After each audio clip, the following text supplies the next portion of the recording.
네, 오늘은 신앙은 선택에서 나온다, 신앙은 선택에서 나온다라는 제목으로 말씀 증거하도록 하겠습니다. 여성분들이 이제 배우자로, 연인으로 남성을 선택할 때 피해야 될 타입이 둘 있습니다. 뭐 둘밖에 없겠냐마는 오늘 설교와 관련해서는 일단 그 둘만 얘기하겠습니다.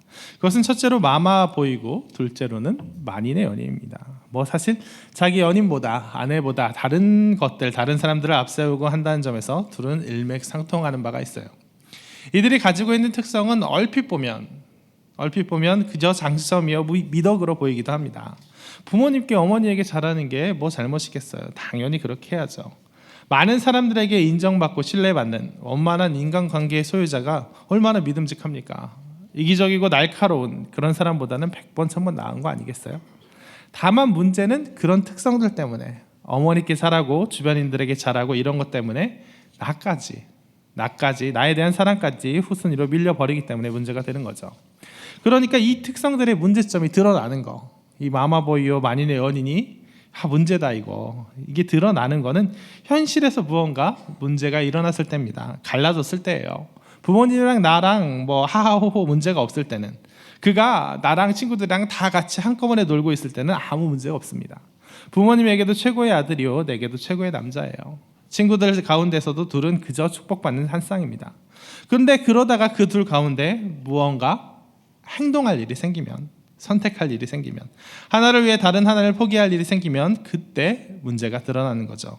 어머니와 내가 사소한 거라도 의견 대립이 생길 때, 친구의 아주 급한, 정말 매번 아주 급한 거지 아니면 말만 늘 그러는지 모를 그 급한 사정과 나와의 약속이 겹쳐버렸을 때가 문제가 됩니다. 어머니와 문제가 있으면 야 부모님이잖아 하고 사사건건의 역성을 들고, 물론 부모님이고 어른이니까 모시고 양보해야 되는 건 맞겠지만 그렇게 한두 번 맞춰드리는 것이 끝나는 것이 아니라 진심으로 모든 것에서 내가 아니라 부모님이 원하시는 대로 나를 끼워 맞추려고 하는 게 느껴집니다. 또 이 사람에게도 잘해줘야 되고 저 사람에게도 잘해줘야 되고, 주변의 친구들은 왜 그리 많은지, 좋은 사람 좋은 선배, 가장 질 나쁘기로는 좋은 오빠 노릇하는 것을 너무 좋아해서 그거 쫓아다니느라고 아내와 가정에 소홀하곤 해요. 뭐 이런 타입이 남자만 있는 건 아닐 거고 그 반대의 경우도 있겠지만은 대부분 남자 쪽이 많아요. 그러니까 여성분들 주의하시기 바랍니다.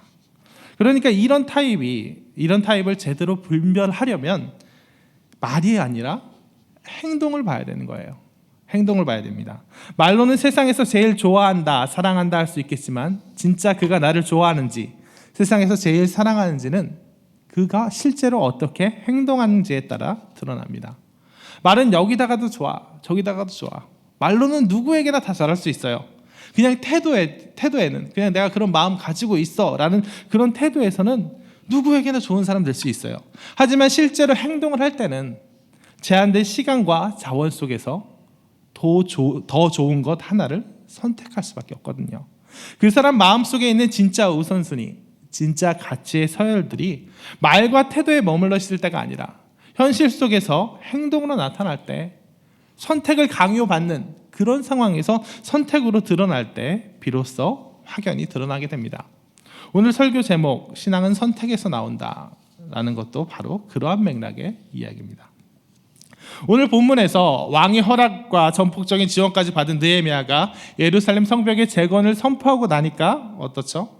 방백들과 제사장들과 귀족들 가운데 많은 사람들, 어떤 이들은 일어나 건축하자 하고 그와 함께 하려 합니다. 그런데 동시에 어떤 이들, 호론 사람 산발락과 종이었던 암몬 사람 도비아와 아라비아 사람 게셈은 그 말을 듣고 근심하면서 그 계획을 업신여기고 비웃어 어떻게든 방해하려고 하는 모습이 나와요. 맞습니다. 우리가 주님 주신 사명 감당하려고 할 때는, 그냥 가만히 있을 때는 아무 문제 없다가 주님 주신 사명 감당하려 할 때는 하나님께서 붙여주신 동역자도 있지만 그 못지않게 꼭 이렇게 대적하는 무리들, 반대하는 세력이 항상 나온다는 거예요. 그런데 여기서 아이러니한 것은 이 구체적으로 거론된 3명의 대적자 중 2사람, 아라비아 사람 게셈을 제외한 이 산발락과 도비아는 그들 역시 하나님을 믿는 사람, 나는 하나님을 믿는 사람이야, 섬기는 사람이야 라고 주장하는 사람들이었다는 거예요.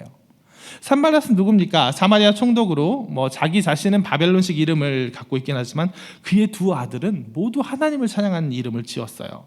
그는 하나님을 믿는다, 그냥 믿는 사람일 뿐만 아니라 그것 남들에게도, 자신이 그렇게 주장할 뿐 아니라 남들에게도 인정받고 있었던 사람인 것 같아요. 그의 딸이 대제사장 엘리야십의 손자 요야다랑 결혼했을 정도예요. 그러니까 나름 거기도 잘 믿는 집안이라고 생각하니까 대제사장이 자기 손자랑 결혼시켰겠죠. 또 도비아는 어떻습니까? 암몬 사람이라고 지칭되긴 하지만 사실 완전한 이방인이고 완전한 암몬 사람은 아닌 것 같아요. 아마 혼혈이란 얘기거나 아니면 그 지역에 살았기 때문에 그렇게 불리는 것 같아요. 그는 여호와를 믿는 사람으로 그 이름부터가, 도비아라는 이름부터가 아예 여호와의 선하심이라는 뜻을 갖고 있어요.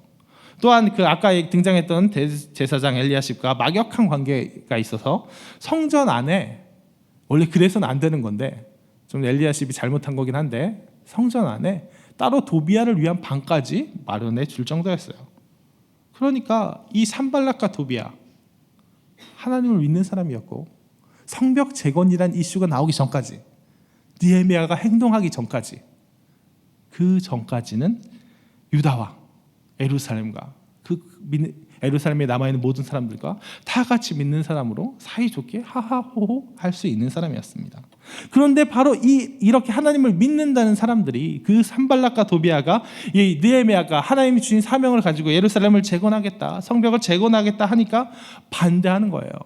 그냥 싫어하거나 나는 안 하겠다 그냥 하는 거 아니라 적극적으로, 그걸 내가 두고 볼 것 같으냐 하고 적극적으로 방해하고, 심지어는 차라리 저놈들을 다 죽여서라도 이것을 못하게 막아야 된다 하고 나오고 있는 거예요. 이것은 우선 그들이 처한 사회 경제적인 정치적인 이유 때문이에요. 그들은 이제 사마리아 총독과 그 부하죠. 사마리아 총독과 그 부하로서 느헤미야가 유다 총독으로 임명되기 전까지 따로 총독이 임명되지 않은 유다를 실질적으로 지배하고 영향력을 미치고 있었습니다. 그렇기 때문에 이제 유다가, 예루살렘이 재건되고 유다가 또 하나의 정치 단위로서 다시 선다니까, 다시 재건된다니까 정말 무역과 정치 역학의 중심지가 이제 옮겨갈까 봐 사마리아가 거기에 대한 영향을 상실하고 오히려 나중에 밀려가지고 그 힘이 약해질까 봐 걱정하고 그 예루살렘 재건을 반대하는 거예요. 그러니까 뭐예요? 결국 하나님을 믿는다고 하면서도 느헤미야를 방해한 이유 뭐예요? 하나님보다 돈이 더 중요한 거예요. 자기 영향력이 더 중요한 겁니다. 결국 돈과 영향력이 하나님보다 좋아서 하나님 섬긴 일에 대적하고 나선 거예요. 이게 쉽게 이해가 가지 않을 수 있어요. 왜냐하면 그냥 명분상으로라도 하나님 믿는다는 사람이 어떻게 돈을 더 그렇게 노골적으로 그렇게 방해할 수 있느냐라고 이해가 안 가는데, 이게 가능했던 이유는 또 뭐냐면 사실 그들이 누구예요? 사마리아 사람이죠. 사마리아 사람들이 애초에 에스라가 성전 재건할 때 배제되었던 것과 같은 이유입니다. 그들 사마리아 사람들은 어떤 사람들이에요? 종교 혼합주의자들이에요. 혼합주의자. 하나님을 믿는다라고 얘기하지만 하나님만 믿는 거 아니에요. 하나님 믿고 바벨론의 다른 신들도 믿고 또 이 신 좋다면 이 신도 믿고 이런 사람들이에요. 그래서 그들은 하나님을 섬긴다고 하지만 그냥 하나님을 수많은 신들 중 하나로 섬길 뿐 하나님을 전적으로 믿는 사람들은 아닙니다. 그러니까 자연스러운 거예요. 하나님을 예루살렘 재건하는 거 좋지, 그거 좋은 일이지. 하지만 그들 가운데는 그게 지상 명령, 하나님이 주시는 그 사명이 아니라 그냥 다른 좋은 일들, 무수한 다른 좋은 일들 중에 하나에 불과해요. 그러니까 예루살렘을 재건한다, 느헤미야는 정말 하나님만 섬기는 느헤미야는 그것을 사명으로 꼭 이뤄야 될 것으로 이렇게 들고 나올 때 그들은 아니야. 그렇게 하면 나에게 손해가 커. 그렇게 하면 우리 사마리아가 더 약해져 하고 그것들을 후순위로 밀어버리기가 너무 쉬운 거예요. 자, 여기서 바로 드러나는 겁니다. 평소엔 화기애애해요. 그들 또한 우리도 하나님을 믿는다, 하나님을 찾는 사람이다, 그들에게 제사한다 하고 유다를 향해서, 예루살렘 사람들을 향해서 끊임없이 유화적인 제스처를 취합니다. 같이 잘 지내려고 해요. 근데 어디서 갈라지냐?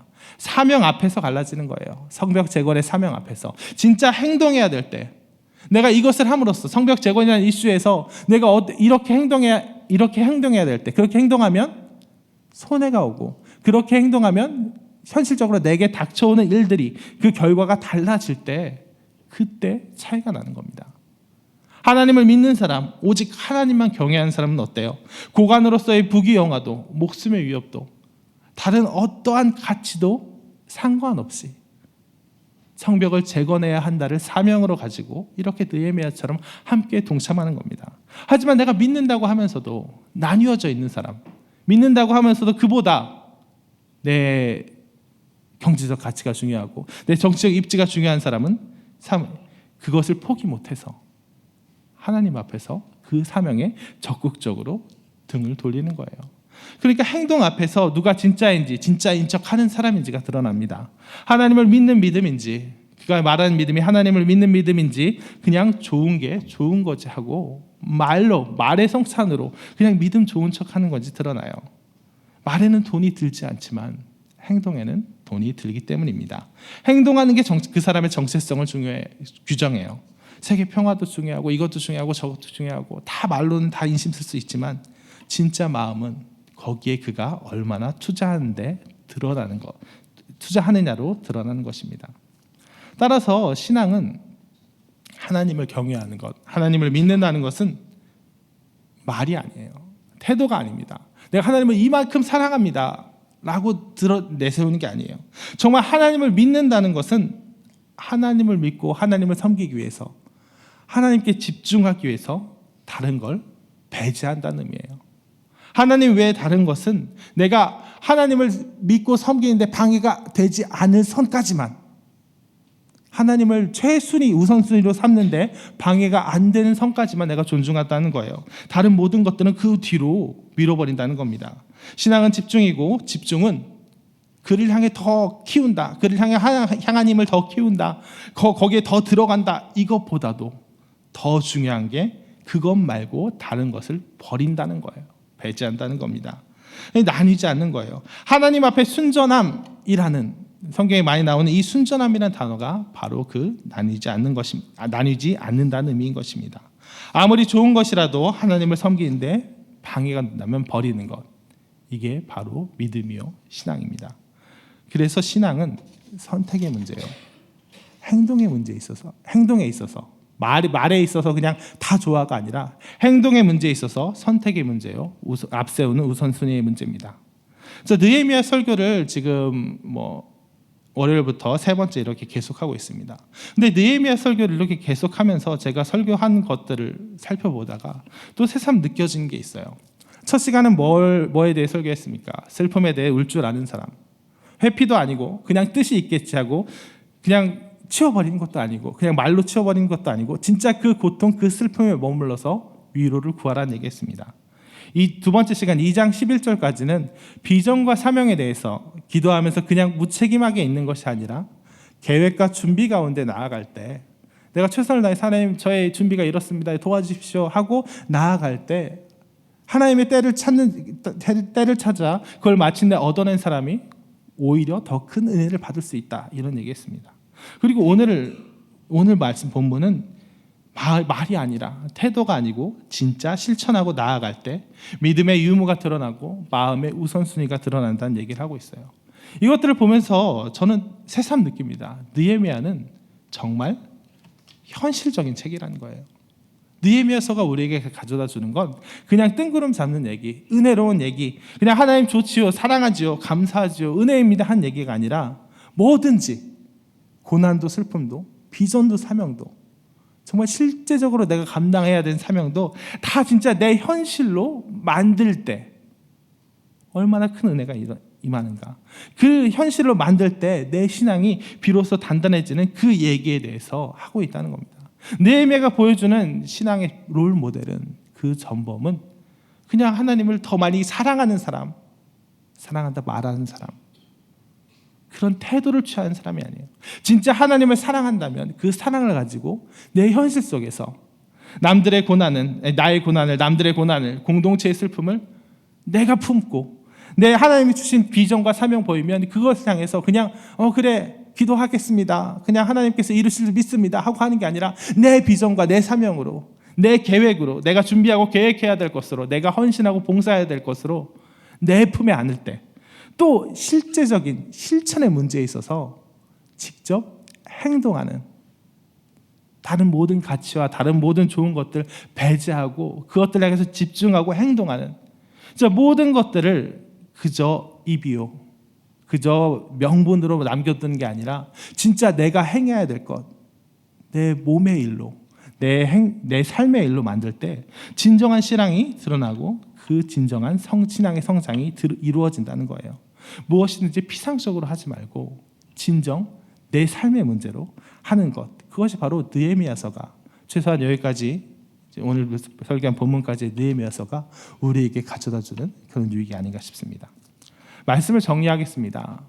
우리는 입으로 할 때는, 그냥 태도로 머물러 있을 때는, 다 좋고 좋을 때는 아무런 힘도 없어요. 아무런 힘도 없습니다. 이것도 좋을 수 있고 저것도 좋을 수 있어요. 너도 최고로 사랑한다, 부모님한테도 잘해야 된다 얘기할 수 있고, 아내도 최고로 사랑한다고 얘기할 수 있어요. 친구와 아내를 같이 섬길 수 있습니다. 그러니까 말로 할 때는 하나님을 최고로 사랑한다고 하면서 하나님과 세상을 같이 섬길 수 있습니다. 근데 문제는 뭐예요? 행동할 때예요. 행동할 때는 같이 섬길 수 없어요. 행동할 때는 부모님과 아내 중에 선택을 해야 됩니다. 친구의 급한 사정과 아내와의 약속 중에 선택을 해야 돼요. 세상과 하나님 중에 선택을 해야 돼요. 둘 다 섬길 수 없어요. 하나님 주신 사명을 감당하든지 아니면 내 욕구, 내 소망을 따라가든지 둘 중에 하나입니다. 그렇기 때문에 진짜 중요한 것 어떤 것입니까? 말로 하는 것, 태도를 드러내는 것이 아니라 진짜 실천하는 것, 진짜 행동으로 나갈 때 다른 모든 것들, 하나님 주신 사명을 위해서라면 다른 모든 가치들을 버리는 것, 그것이 신앙의 핵심입니다. 느헤미야서가 누누이 얘기하고 있는 바로 이것, 단지 명분이 아니요, 피상적이 아니요, 현실로 내가 입으로 사는 신앙이 아니라 몸으로 사는 신앙인으로서 하나님 앞에 바로 서는 것, 그것이야말로 우리가 따라야 될 신앙의 전범이요 롤모델이 아닌가 싶습니다. 모든 것 무엇을 하든지 피상적으로 입으로 하는 것이 아니라 내 몸으로 살아내면서 하나님 앞에 몸으로 신앙하는 그런 홍대성교의 모든 성도가 되시길 진심으로 축원합니다. 다 같이 찬양, 나 무엇과도 주님을 바꾸지 않으리 찬양하시고 기도하시겠습니다.